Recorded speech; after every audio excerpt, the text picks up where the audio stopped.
Over the past few weeks, Bill Hayden's come under increasing pressure to end rumours about his likely appointment as Governor-General.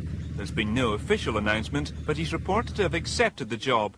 A recent visit to the Governor-General's offices heightening speculation. You guys want to find out if there's any truth in all these rumours you journalists are running. Bill Hayden believes in, as he puts it, ordinary Australians having a share of the action, a statement reflecting his own rise from humble beginnings. Brought up in the depressed area of South Brisbane, at 16 Hayden escaped his background and left school for the public service. After 3 years, though, he gave that up to become a policeman. During 8 years patrolling the streets of Ipswich in Queensland, he developed a consuming interest in politics, leading him in 1961 to stand for the seat of Oxley near Ipswich, which he won. I think you've got to realise here's a man who pulled himself up by his bootstraps, a policeman on the beat in Queensland who studied, got a degree, got into politics and eventually became Foreign Minister of his country. And he's conscious of that. He's a very conscientious man. As Foreign Minister, he was always extremely conscientious. His political style is confrontationalist. He's got an acerbic wit. He's an intelligent man. He will do this job, I think, as well as almost anybody could do it, because he will do it conscientiously. Bill Hayden rose to lead Australia's Labour Party, but his career was halted abruptly when he was removed before the 1983 general election. I'm not convinced that the Labour Party would not win under my leadership. I believe that a drover's dog could lead the Labour Party to victory, the way the country is and the way the opinion polls are showing up for the Labour Party. It's created a great deal of heartburn for me. It's not a decision that I would have preferred. Although the campaign of his successor, Bob Hawke, took the party to victory, he was seen by some at the time as having stabbed Hayden in the back. Mr. Hawke, could I ask you whether you feel a little embarrassed tonight at the blood that's on your hands? You're not improving, are you? I thought you'd make a better start to the year than that.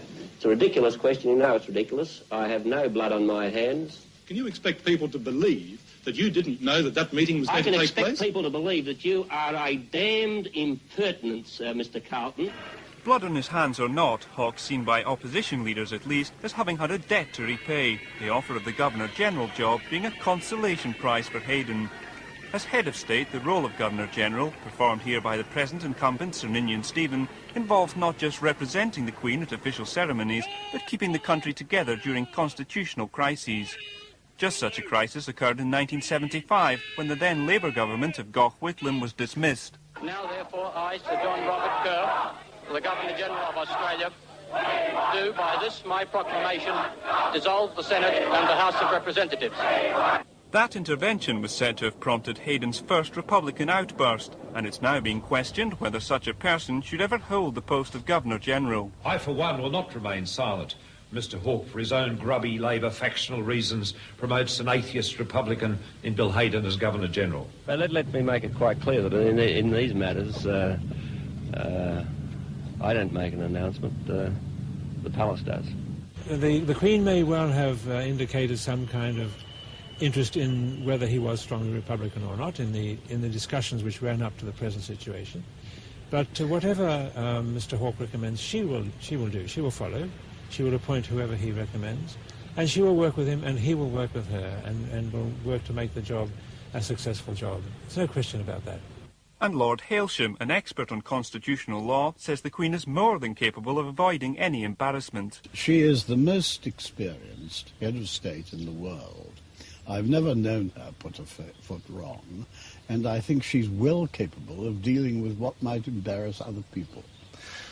Can you imagine a situation, though, where there are stories all over the Australian press saying Governor-General attacks Queen? That would be difficult, wouldn't it? Well, that would be a question for the Australian people, and I fancy they might turn on the Governor-General, and not the Queen, but that would be their business rather than mine. Bill Hayden is expected to resign his post as Foreign and Trade Minister before the Australian Parliament resumes next month in anticipation of becoming Governor-General next February. But leaving London today, where he'd stopped over en route for a trade mission to Tehran, Mr Hayden was remaining diplomatic. Can I just ask you, will it be your last trip as Foreign and Trade Minister before accepting the Governor-General's job? Are you going to accept the Governor-General's job? Can I ask you that? Well, I must say, I had anything to say. I was saying it to Australian media. What are the qualities required, do you feel, for the Governor-General's job? Could you just answer me that? What are the qualities required, Mr. Hayden? I've entered all these questions in Australia. Mr. Hayden was then chauffeured away to the airport, travelling in style, a style to which he may soon have to become accustomed.